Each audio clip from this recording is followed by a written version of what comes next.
drum kit, and yada da da da. And if when the drummer comes in, and I'm like, hey, if you want, let me sit down. And oh wow, really? You play? Yeah. So I'd play. Oh well, heck. And then Here after you class, go. after the first quarter, they would do quarters. The first one, so many students. I'm looking behind me. Oh man, look at all these folks. Second quarter, there's like 10 of us in class.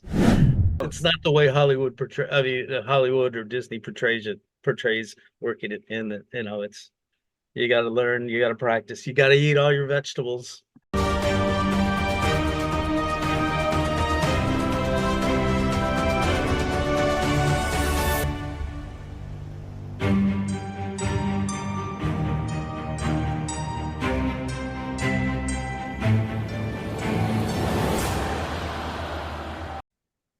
Welcome to another episode of In the Chair. Today we are in the chair with Glenn Rios. He is a multi-instrumentalist based just outside of Austin, Texas.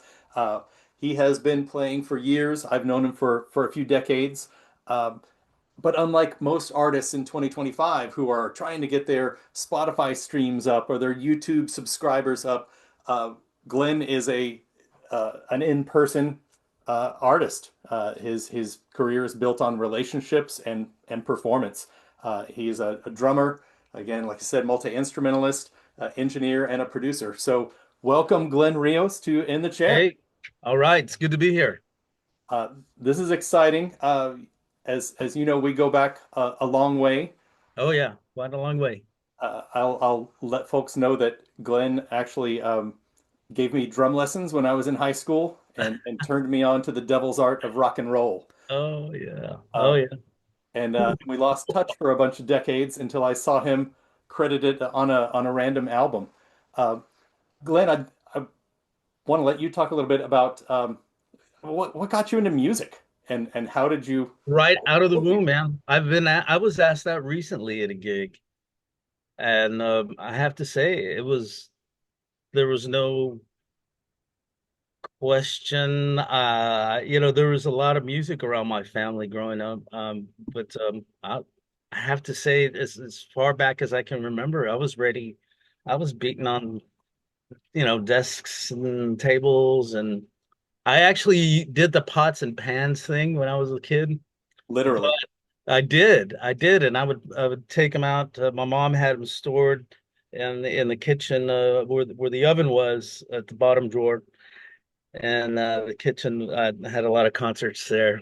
Well, they're cooking, and I'm in the way, crawling around. I have a crazy memory. I can even remember the first time I when I transitioned from diapers to you know underwear, I guess, which was a couple of weeks ago. No, That's I'm kidding. That happened. I remember I was a little tiny. I remember so I can remember getting those pots and pans out, crawling around, and but the weird thing was I wasn't really beating on them a lot. I was using them as I'd turn them over and pretend they were like guitars.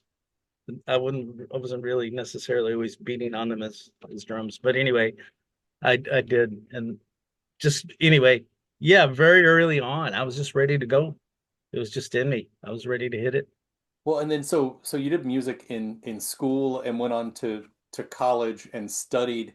Um, did you have a particular influence that maybe got you started, whether it was rock or country or just AM radio? But did that change once you studied more, like being exposed to classical music or jazz or anything? How did your growth? Yeah, it was exciting.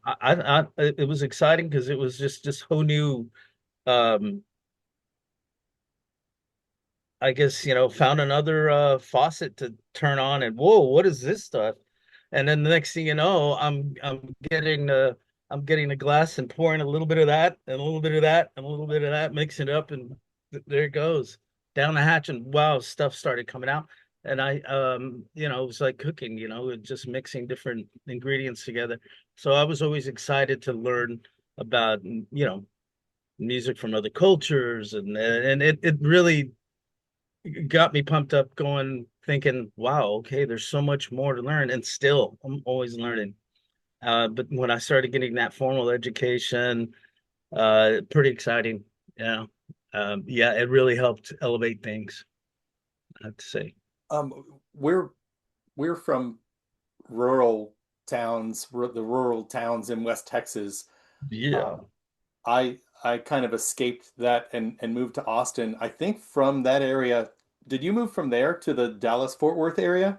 Yeah, I did. I sure did. So what happens? Like you're a kid from the country and you Hmm. you go to the big city.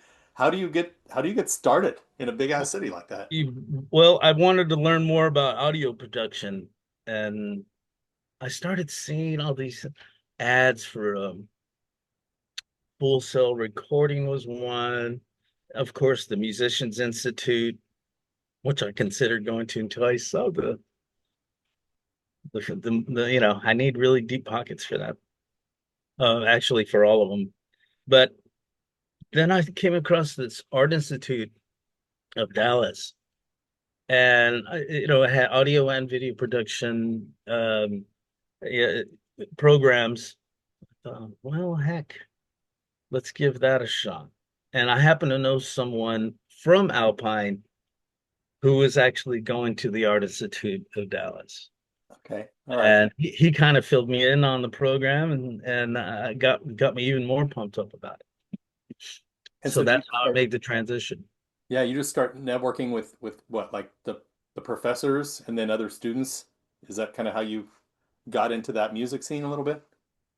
Yeah, actually, because the Art Institute actually kind of put you in real life, so to speak, sessions, and there's a few times where instruments are around, and there weren't always musicians involved in the in these classes. So occasionally say, okay, here's a drum kit, and yeah, da, da, da, da.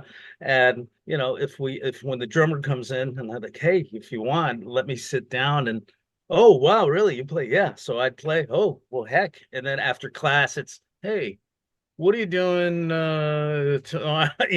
well, okay, well, and then other classmates are going, hey man, you play? Yeah, well, yeah.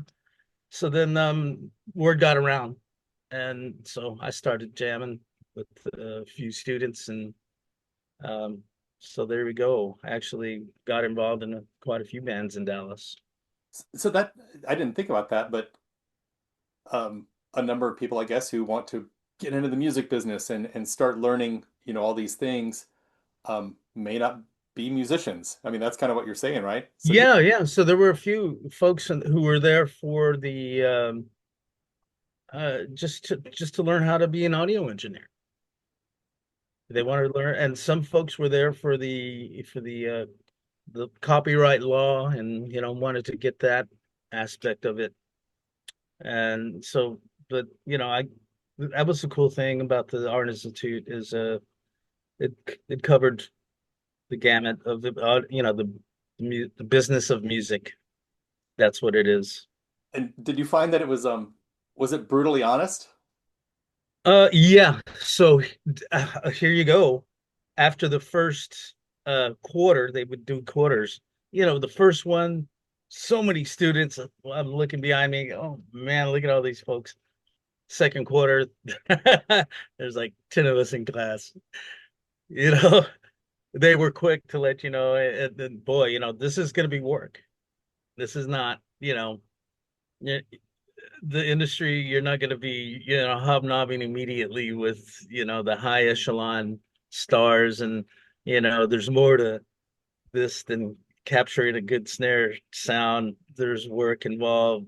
You gotta, a lot of reading, and Oh, it's not the way Hollywood Hollywood or Disney portrays working it in the, it's you got to learn, you got to practice, you got to eat all your vegetables.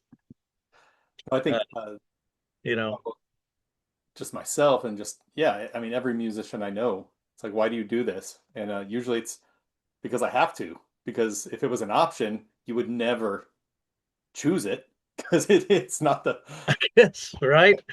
I uh, guess so. I don't know. I'm just wired that way. It was just, like I said, right out of the womb, I just okay. Every day was just leading me towards a new musical experience. Yeah. You Um, know, so fast forwarding a little bit, you're in Dallas. After I don't know. I mean, it was 10, 15 years or so where we had lost touch. I picked up David Garza's major label debut album and ah, was reading through the credits, back when physical copies of music were made and oh you yeah, yeah, would I read all got the liner quite a notes. few things. Yeah. I see percussion Glenn Rios. And I was like, there's no way that's the same guy from our little hometown. Can you talk a little bit about how that came up? I mean, for those who don't know, David Garza is an artist who's been very active around the Austin, Texas, and Central Texas scene for Great cat. He's super, super years. guy. Um, But yeah, yeah. and yeah, got a major label break. It was I don't know, Atlantic, I believe, right? yeah, Like, yeah, around 97, 98, somewhere in there, 99. yeah, somewhere around there. Yeah, how did that opportunity come about? Like, how did you meet? That's kind of funny. Uh, I was working at a recording studio on Fifth Street in Austin. It was the end of the day, and there's another recording studio in this complex. And so I was done. Okay, I'm tired. I need a beer. I'm gonna go see if these guys got a beer at the studio. Literally, that's what happened.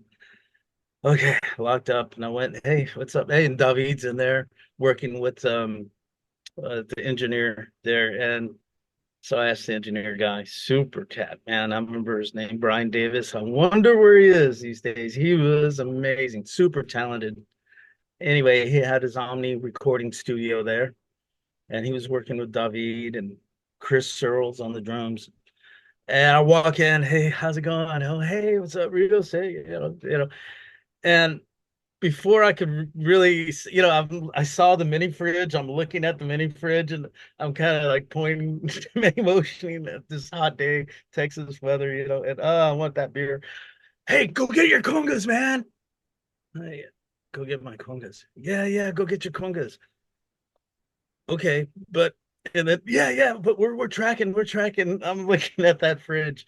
It's the carrot on the stick. You know, uh, Okay, go get yeah, okay. Anyway, I bring him. All right, when you're done with him, I'm just taking a break, so just bring him by, just knock on the door. No, we want you to play them. Go set them up, go play. Uh okay. But can I? Oh yeah, yeah, go in that room over there, and I'm looking at the fridge. Okay, so I go and I sit down and I set up the congas, and there's Chris, and hey, what's up? Hey, how you doing? Blah, blah, blah. Anyway, so we set up live, ladies and gentlemen. We did this live, and so I did a little drum check. Engineer Brian goes and sets up his mics immediately. David comes in. He's got his acoustic, and um, they put some cans on me. And okay, we're gonna do a few passes of what? Just here we go. We're rolling. Not kidding. Okay. I'm listening. Okay. Hey, I'm digging this. And so we did a pass, and I thought, man, that's a lot of fun. And they said, we need you to do something. What do you got something for this? I said, yeah, I guess I do now. Roll it again. And I think we maybe did one more take, three takes, I think, at the one to get used to it. They tracked whatever I did anyway. Another time, yes, so it was three takes, and I'd never heard the song before, and so I did my thing. David's in the room strumming the guitar. We were all in the same room together, and we did it, and it's great. And all right, they hit playback, and oh wow, that's perfect. That's great. That's exactly David saying that's exactly what I wanted. Yeah, yeah, yeah. Everybody was happy. I'm still thirsty. Even more So no thirsty beer, now. no beer up to this point. you know, like now, excuse me. Anyway, so everybody was happy. I loved it. Okay, so much for my break. Anyway, so I never got that beer. I was gonna say, like, it's it's almost the legend of we'll play for beer. but you didn't even get it. No, I ended up just I was so pumped up. That happens after I play, or especially after a show, after a session. My energy, my adrenaline, I'm tough to be around because I'm excited and I'll talk your head off, and I get wired after I play. So I went back to work, and it was the end of the day, so I went back to the studio, worked on my stuff. Mhm. I had some reels of tape going on of some things that I was working on. It was after hours, so it was just me in the studio. Um, then I kept coming back, checking on David and seeing how their session went, and I had car trouble. Uh, because I'll just go to the store. I'll go get a six pack. And my 1978 Cadillac, baby blue Cadillac, wouldn't start that giant boat. Anyway, so David just gives me the keys to his van. He says, "Here you go, man. Take mine." And so I went to Wiggy's down the road, got me some beer. Anyway, so there you go. Got my own beer, and so thank you, David, for lending me the van. So no, yeah, no beer, but you got loaned a van. Yeah. So anyway, that's how that pretty much unfolded. Yeah, just putting a bow on that record. I think your part was on the song Disco Ball World, which was the single. Correct. Did you play on or record for any other tracks on the album? No, that was the only one. That Oh, was all they were working on. okay. It was an all-day event working on that song.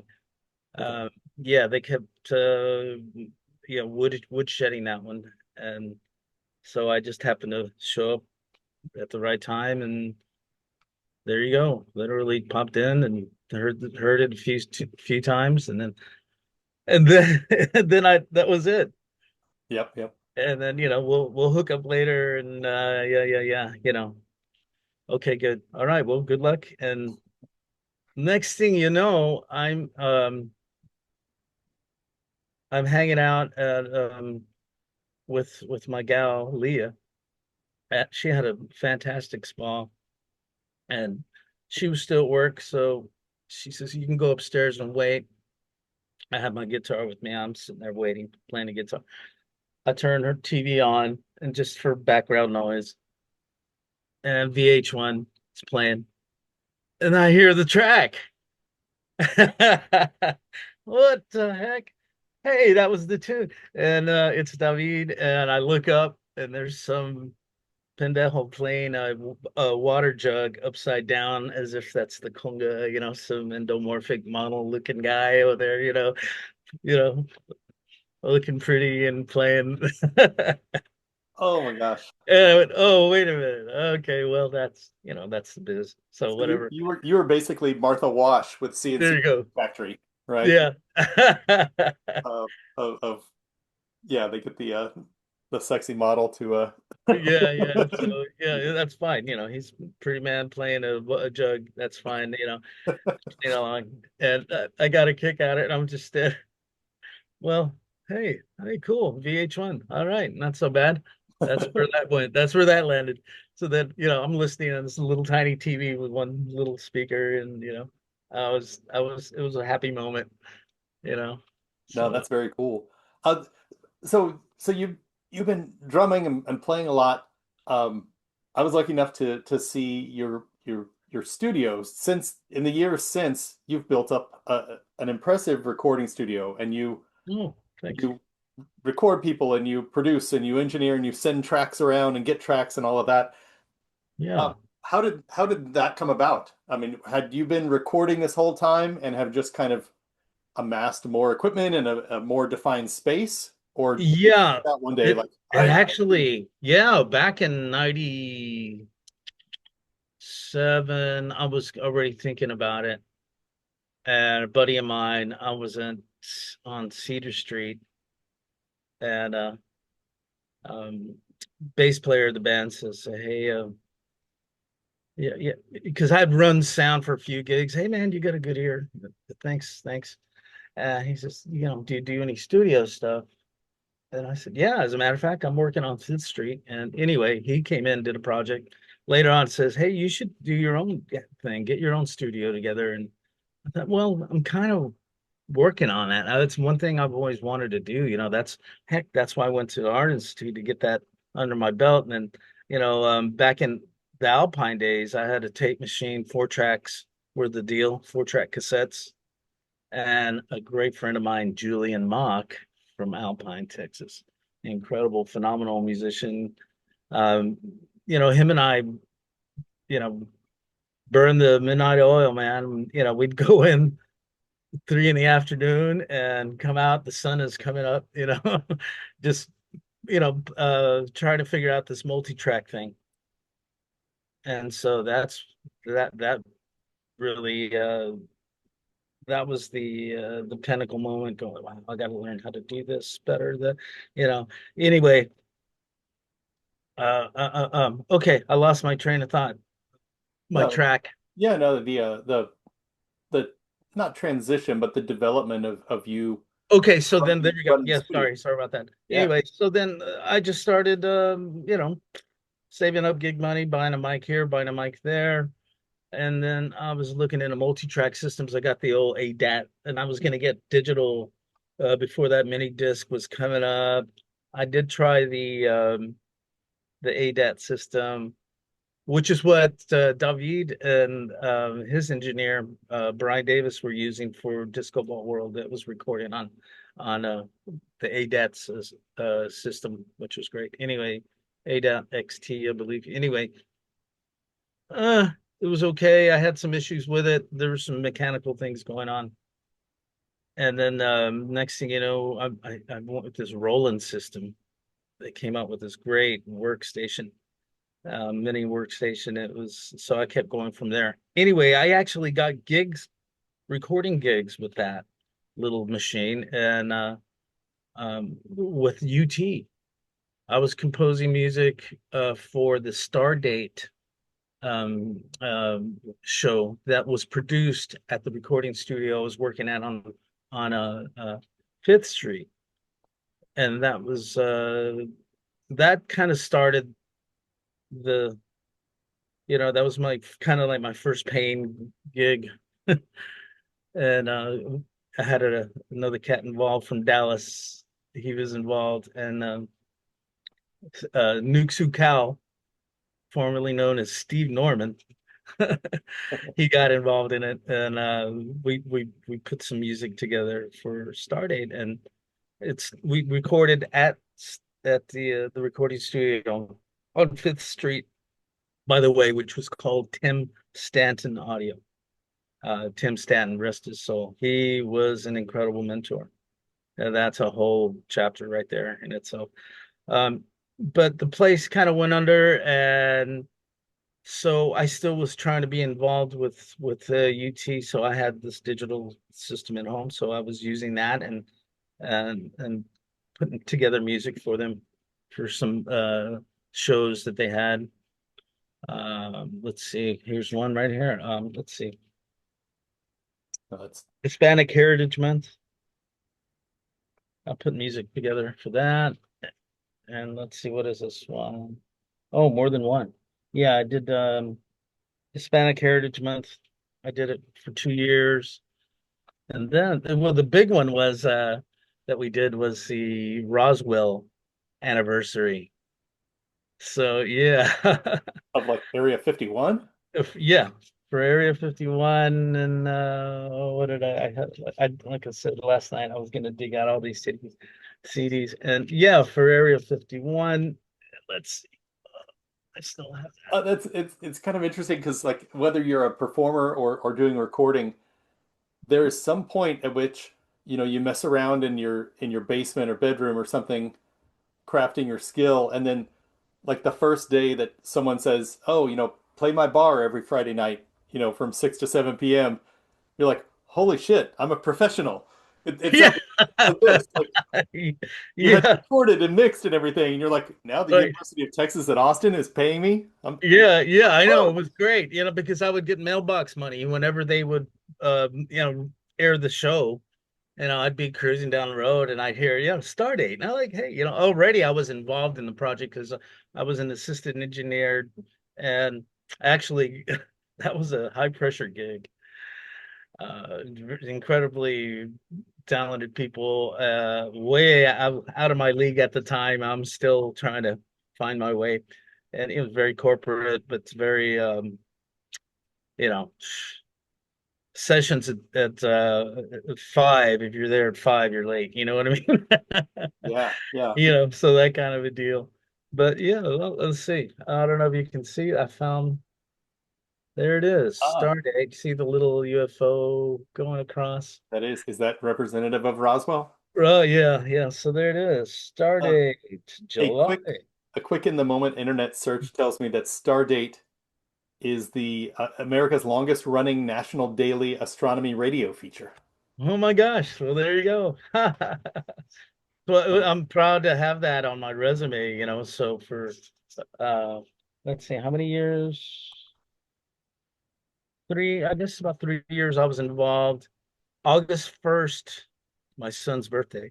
I I get this call. I'm at the studio. We had a session, and Tim says, I'm in Nashville. He was working a project in Nashville. I'm not going to be able to make it. You got to do the start date. And he says, you got to, man. That's one of our biggest clients. Okay. And at that point, I was still, hey, anybody need any more coffee? Need some more coffee? yeah, yeah. That's bagels. Okay, I'm out to the store. I was still kind of interning, and so, oh boy, and they have a system that they've been using, and a method to it. Oh boy, woo! So I did August 1st, completely alone. I'll never forget that. Um, That's but it was great because I made it through. Uh, but the fun thing was hearing that episode. I tune in, start in my restroom, and I lived right by the campus. You turned the light on and the radio would come on, and it was always KUT. And I heard, August 1st, start date. Oh, dang it, here it is. You know, uh, our engineer, Glenn Rios. And oh, cool. I heard my name on the radio. That I still get tickled by that's I think so many artists either never get a chance to hear that or you get to hear it so rarely, unless you're Beyonce or something and it's always on.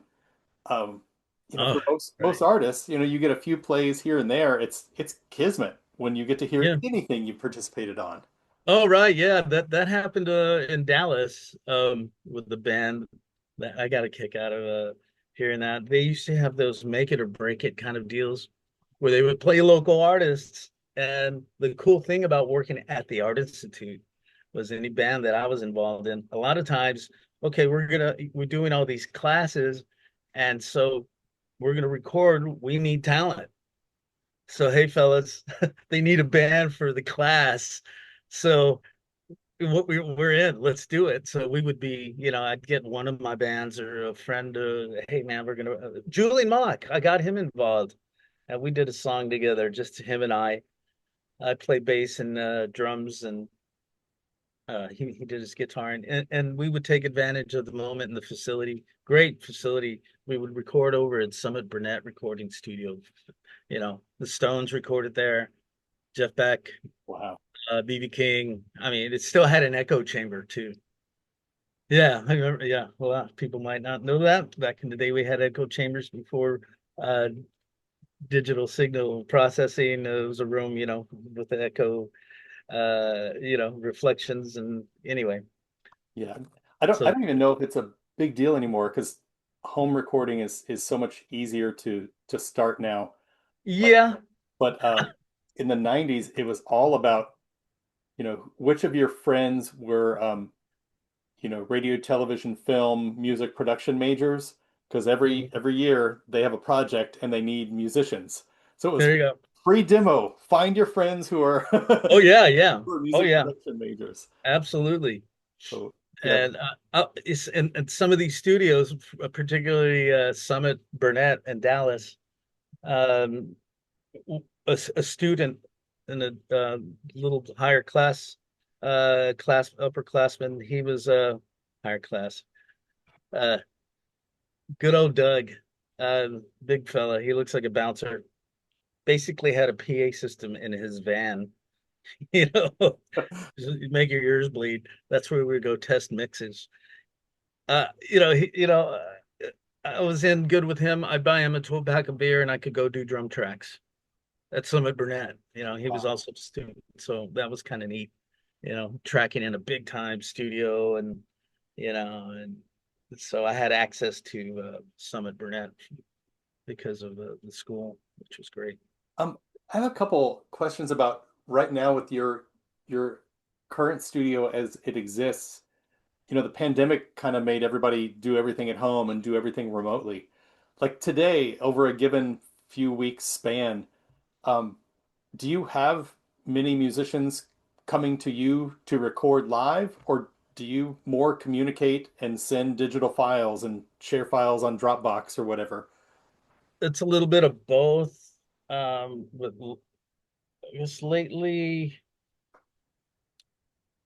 it's been more, I've been playing out a lot more. So that the studio kind of is on hold right now. Okay. It's at least for bringing bands in, but yeah, I just recently did some drum tracks for someone. They sent me their yeah, here you go, and put some drums to that. Yeah, so doing that, and I guess it's a little bit of both. I'll get a call, hey, are you available to come over? And we're gonna meet at so and so studio, and I'll show up and they'll play the stuff. And what do you think? Okay, and I'll get behind the whatever they want me to play at that point. And but I've been really busy playing out live these past few months, so I haven't done a lot of that. But it comes in waves. It Yeah. really does. Sometimes it's just a check an email. Oh, right. Oh, what is this? Hey, I'm sending you the song. We need some drums. Okay, great. And then so that's the weird thing about it. It just you never know from Yeah. one day to the next. When it comes to whether it's you, it's cool because you get to be kind of both sides of the coin. You record and send stuff out, and then people Yeah. send tracks to you.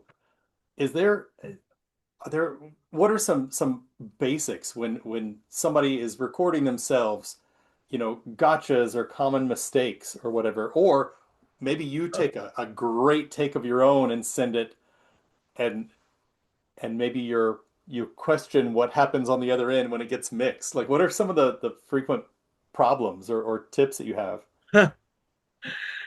Oh boy. Well, We'll do a 7-part series on this too. all right. We might have to good number seven. Good number. Well, okay. Well, here it is. You think about the recording technology. Let's say it's like a high performance race car, and at one point you had people who are qualified to drive these machines, and they get you where you need to go, no problem, and boom, they win the race all the time. And these high performance machines, they don't give them away. They're quite expensive. Nowadays, anyone can have a high performance machine, but it doesn't mean they can drive them like Mario Andretti. Uh-huh. Uh-huh. So, but hey man, but I got Pro Tools. That's the funny thing I hear a lot. Like really, it doesn't. The mics aren't lying. The signal path doesn't lie. It doesn't matter what you got. It's in the ears and these and what you got up between the ears. And so, um, a lot of times it's like, hey, where did you record it? Oh, that's on my laptop and I did it at home. So I go, oh, okay. Here it comes. Send me the tracks and I get them and you'll hear a refrigerator, cars honking in the background, 60 cycle hum. It's just all kinds of it sounds like wow. Like the if Fisher Price had a my first recording studio, you know, that's one of the issues I have, and so I got to work past a lot of that gradu and it's tough. And like that's why I miss the old days of going in, and boy, you had top-notch stuff. You had cats who knew what they were doing and knew how to drive these machines. And It's a, anyway, it's amazing. I don't know what the rates are these days, but when my first few bands were recording, I can't remember what it was, like maybe $50 an hour or 75 or $100 an hour for like in Dallas, Planet Dallas uh, studio. Like Planet Dallas, yeah, yes, a lot of big records came out of there. And on the one hand, when you're a broke new band, you're like, man, $100 an hour for 8 hours, $800. It just yeah, like, what the hell are they charging this much for? yeah, But then when you consider every wall is insulated and padding, every wire, every cable works, every mic works, yeah, or if it doesn't, there's three more backups. And so, and then yeah, you have somebody who knows how to use it all. It's like, oh, yeah. Plus, when you're done, making your noise, you can sit down. Now, there's work involved. There's some meticulous listening, critical listening coming in and shaping the song. The painter now has acquired all the paints, and now he's got to figure out how to, put together a beautiful soundscape image, and that can be soul draining sometimes. yeah, Depending on who you're working with, and you're getting paid. The engineer is getting paid for this, so we gotta. I hate using this, but sometimes you gotta polish some turds. no, that's And such a common phrase. yeah, gotta polish a lot of turds. And I even at one point I even thought about putting that on my business card when I was using business cards. Engineered turd polisher. It's okay, man. I got Pro Tools. Or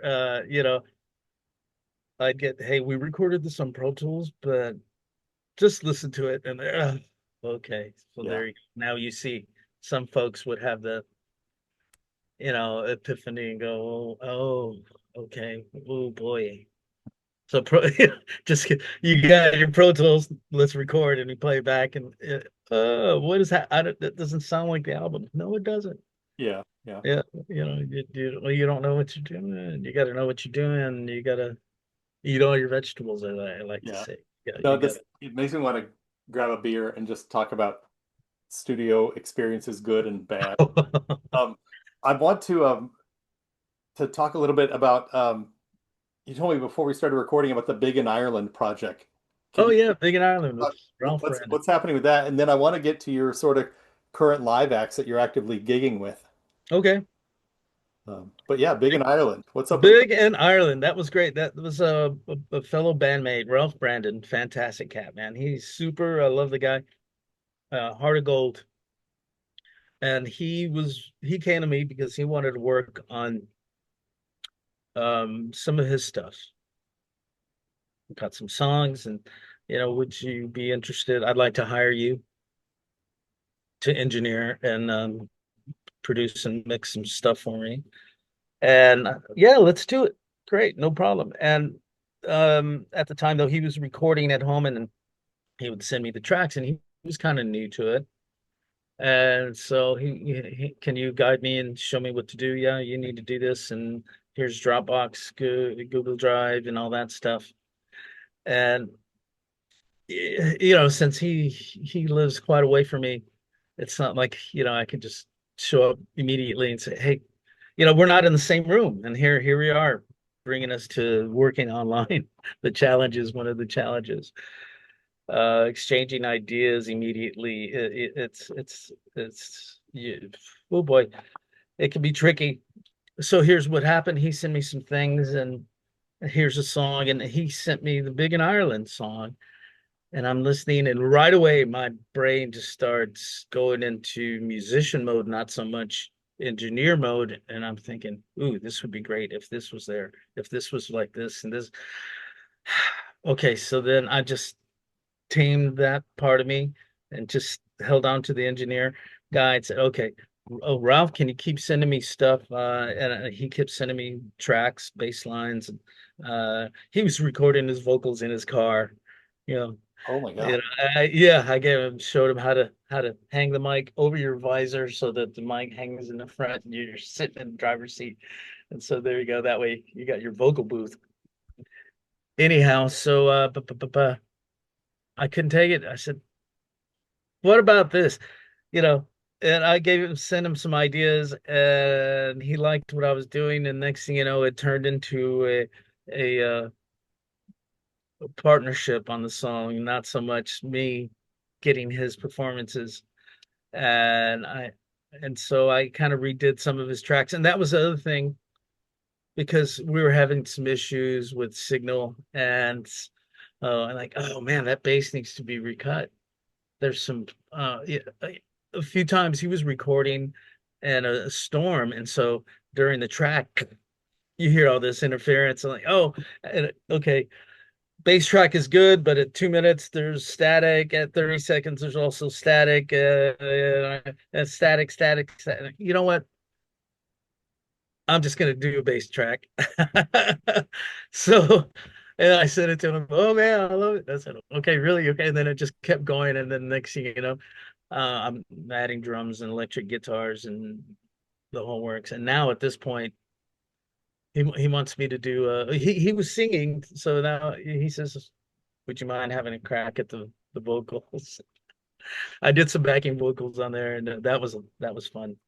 There's I think like 24 of me doing a four-part harmony on that, which is kind of neat, multi-tracking. Anyway, uh, so yeah, it turned into that, into me just to save time, and I stuck to his arrangement as much as I could, but then I did, I interjected and just let things flow, and the Glenn came out. So out of just trying to get a cleaner signal, it turned into me coming up with more parts and sending them to him, and he's going, "Oh, I love it. Keep going." And next thing you know, he says, "Do you know anybody in the movie business? Because I got an idea. This big in Ireland thing could be something. The idea. Think about it. Band from Texas. See if this sounds familiar. Playing Celtic music. You know, which we were already doing with the amazing Sean Orr and Celtic Texas. And so we were kind of doing that. But the storyline turned into, hey, look, these guys end up going to Ireland, Texas band. And they go to Ireland and they're big in Ireland. So that would be the theme song for the movie or TV series or whatever. Uh-huh.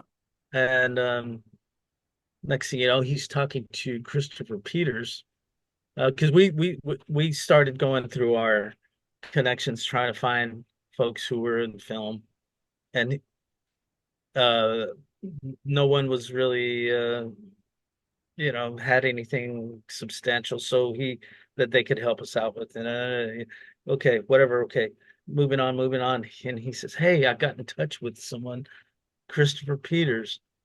He was involved in the Lost Boys movie, a bunch of other stuff, but that's, people know Lost Boys. Leslie Ann Warren's son. Oh, the actress. Yeah, she's incredible.